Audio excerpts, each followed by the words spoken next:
বিচারপতি মানিককে মেরে হসপিটালে পাঠালো জনগণ। সুপ্রিম কোর্টের আপিল বিভাগের সাবেক বিচারপতি AHM শামসুদ্দিন চৌধুরী মানিককে ভারতের সীমান্তের মধ্যেই মারধর করেছে দালাল চক্র। এ সময় ছিনিয়ে নেওয়া হয় তার সঙ্গে থাকা নগদ টাকা, মোবাইল ফোন, ব্রিটিশ ও বাংলাদেশি পাসপোর্ট। দালালদের সঙ্গে জড়িত আছেন এক মাঝিও, যে কিনা নদীপথে 15,000 টাকার বিনিময়ে পার করে দিয়েছিলেন। সাবেক এই বিচারপতির আটক হওয়ার সময়ের ভিডিও সামাজিক যোগাযোগ মাধ্যমে ছড়িয়ে পড়েছে।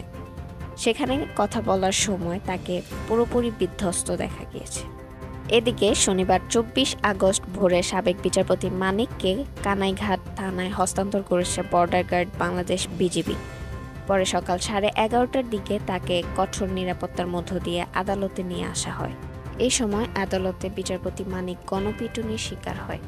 এদিকে বিজিবি সদস্যদের জিজ্ঞাসাবাদের অপর একটি ভিডিওতে দেখা যায় সাবেক বিচারপতি মানিকের গলায় একটি গামছা, যেটা ধরে রেখেছেন একজন বিজিবি সদস্য। তখন তার কাছে জানতে চাওয়া হয় বাড়ি কোথায়। উত্তরে তিনি বলেন বাড়ি মুন্সিগঞ্জ। নাম জানতে চাইলে তিনি বলেন আমার নাম বিচারপতি শামসুদ্দিন চৌধুরী মানিক।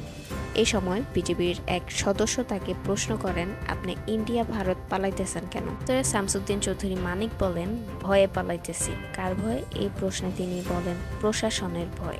বিজিবি সদস্য তখন প্রশ্ন করেন, কালকে যে দুজন টাকা নিছে ওদের কাছে কত টাকা ছিল? জবাবে মানিক বলেন, ওরা নিছে 60 থেকে 70,000 টাকার মতো। বিজিবির ওই সদস্য জানতে চান, ওনাদের দালাল ফোন নম্বর আছে আপনার কাছে? উত্তরে তিনি বলেন, না, কিচ্ছু নাই, আমার ফোন নম্বর টোন নম্বর সব নিয়ে গেছে। টাকা চুক্তিতে এসেছেন এমন প্রশ্নের জবাবে সাবেক এই বিচারপতি বলেন, আমি 15,000 টাকা ওদের বলছিলাম, ওইটা আমি দিছি, কিন্তু পরে এই দুই ছেলের দালাল আমার মাইরা ধইরা সব টাকা নিয়ে গেছে। আমাকে তারা ইন্ডিয়া ভারতের ভেতরে মারধর করে সব কিছু নিয়ে গেছে।